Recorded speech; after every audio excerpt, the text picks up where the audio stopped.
Il n'y a pas si longtemps, l'astronomie a connu une révolution.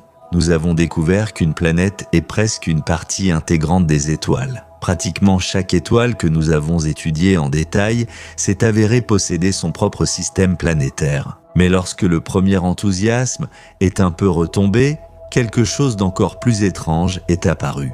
Le système solaire s'intègre mal dans ce nouveau tableau généralisé. De plus, nous n'avons toujours pas trouvé un seul système qui ressemble vraiment au nôtre. C'est inquiétant. Soit nous sommes sur le point de découvrir des milliers de systèmes semblables au Soleil, cachés dans les futures données du satellite Gaïa, soit le système solaire est un original cosmique rare, le résultat d'une coïncidence extrêmement improbable.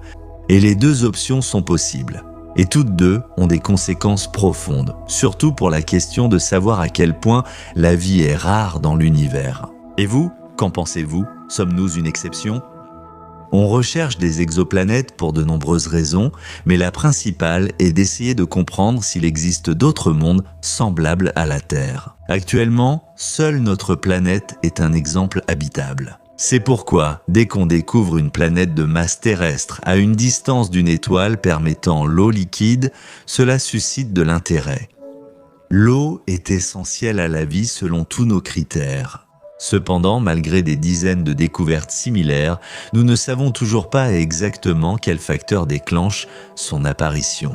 La masse et la distance suffisent-elles, ou bien le type d'étoile joue-t-il aussi un rôle déterminant? C'est encore plus fascinant quand une planète semblable à la Terre tourne autour d'une étoile similaire au Soleil. Nous connaissons plusieurs cas de ce genre et nous soupçonnons qu'il y en a beaucoup plus, mais cela ne suffit peut-être toujours pas. Il y a aussi d'autres facteurs. Par exemple, on suppose depuis longtemps que Jupiter a joué un rôle clé dans l'histoire de la Terre, en protégeant le système solaire interne des flux destructeurs de comètes et d'astéroïdes. Combien d'étoiles semblables au Soleil connaissons-nous qui possèdent à la fois une planète semblable à la Terre et une géante gazeuse lointaine semblable à Jupiter? Aucune. Cela peut signifier que de tels systèmes sont extrêmement rares ou bien que nous ne savions tout simplement pas les détecter. Mais la situation commence à changer. Il est incroyablement difficile d'observer directement les planètes. Elles sont petites et peu lumineuses par rapport à leurs étoiles. Oui, il existe des images directes et les voici, mais elles ne conviennent pas pour des relevés à grande échelle. Ainsi, les astronomes utilisent surtout des méthodes indirectes. Les exoplanètes ont été découvertes en 1992 autour d'un pulsar milliseconde, une étoile à neutrons tournant 160 fois par seconde. De légères perturbations du rythme de ces impulsions ont révélé l'influence gravitationnelle des planètes, ce qui était impressionnant mais presque sans lien avec le système solaire. Puis est venue la méthode Doppler qui mesure les oscillations de l'étoile autour du centre de masse commun avec les planètes. Cette méthode a permis, fin des années 1990 et début 2000, de découvrir des centaines de Jupiters chauds, des planètes massives à orbite courte. La Terre, cependant, restait hors de portée. Le tournant est survenu avec le lancement du télescope Kepler en 2009. Il a observé en continu 150 000 étoiles et a enregistré de minuscules baisses de luminosité lors du passage des planètes devant le disque de l'étoile. Dans les années 2010, Kepler découvrait chaque année, sauf à Godno, des centaines d'exoplanètes, dont les premiers mondes similaires à la Terre. Sur la base de ces données, les astronomes ont conclu qu'il pourrait exister environ 11 milliards de planètes semblables à la Terre dans la Voie lactée. Le chiffre est impressionnant, mais il y a une nuance. La plupart des systèmes découverts ne ressemblent pas du tout aux nôtres. Au lieu d'une séparation claire entre les planètes rocheuses internes et les géantes gazeuses à l'extérieur, on observe souvent des chaînes compactes de planètes de taille à peu près identiques. Ce qu'on appelle des poids dans une cosse. Transiting Planets and Planetesimal Small Telescope en est que l'exemple le plus connu.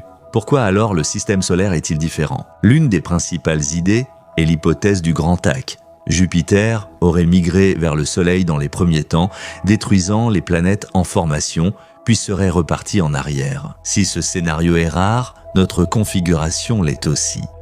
Une explication plus simple existe. Nous voyons peut-être mal les Jupiters éloignés. C'est ici que l'astrométrie intervient. une méthode mesurant les petits déplacements d'une étoile dans le ciel. Les planètes massives et lointaines font décrire aux étoiles des arcs lents mais visibles. Il suffit de mesurer leur position avec une grande précision. Ceci a été rendu possible grâce au lancement du satellite Gaïa en 2013. En plus de 10 ans, il a mesuré la position d'environ 1,3 milliard d'étoiles avec une précision comparable à l'observation d'une pièce de monnaie à la surface de la Lune. Dans la 3e publication des données de Gaïa, les premières exoplanètes astronomiques ont été confirmées, des super-Jupiters massifs sur des orbites lointaines, et ce n'est qu'un début. On s'attend à ce que la publication Gaïa Données, Release 4, en 2026 conduise à la découverte d'environ 7500 exoplanètes et la version finale Données Release 5 au début des années 2030 à des dizaines de milliers. Gaïa est particulièrement sensible à ces planètes qui échappaient auparavant à l'observation, des géantes gazeuses à grande distance. Gaïa ne verra pas directement les exotères, leur influence est trop faible, mais des missions de transit comme Transiting Exoplanet Survey Satellite étudieront les régions internes de ces mêmes systèmes. Ensemble, ces méthodes donneront un portrait presque complet des architectures planétaires et, peut-être parmi elles, on trouvera enfin une véritable copie du système solaire. Et si ce n'est pas le cas, qu'est-ce que cela signifiera pour notre compréhension de la vie dans l'univers ?